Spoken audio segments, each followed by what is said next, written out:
G'day, welcome back to Buildsome, and in this video I just want to show you the trusses that go into a hip and valley roof. So this is our first truss, and it's the common truss, so the most common or the most frequently used truss in the roof.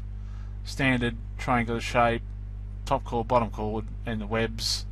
Nothing too exciting about it. So that's our common truss.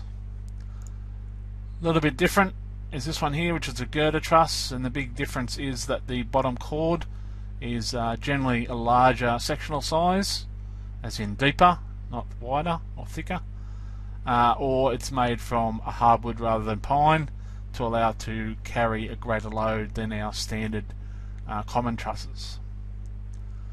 We also have truncated trusses. So truncated just means it's been cut off.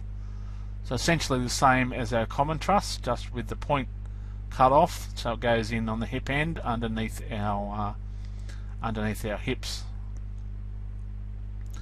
We can also have a truncated girder truss. So again, because it's a girder, it's got a larger bottom chord to take a larger load. Our Gable Truss or verge truss, as you can see, the top chord's been cut off and lowered, so that you can have outriggers come across the top of the truss to form an overhang on a gable end. So sometimes they come like that, other times I'll have blocks attached, something like that, and the outriggers come through those gaps to form the overhang on the gable. So that's your Gable Truss or your verge truss. The jack truss has basically your rafter and your bottom chord, a bit like your ceiling joist attached.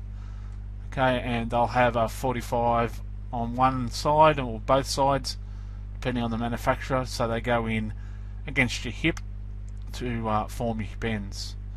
And your hip looks fairly similar, although depending on how big it is, they might put a stand-up piece in here, or they could even have webs in this area depending on the size of the roof, and that's your hip truss. Again, it'll have a 45 on both sides, depending on the manufacturer, to where it butts into your common truss or one of your girder trusses.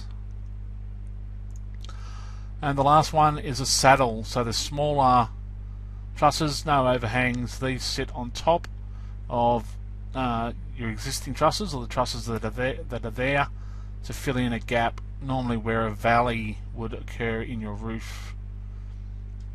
So that's your saddle. So there you go, they're the different types of trusses that are used in a hip and valley roof.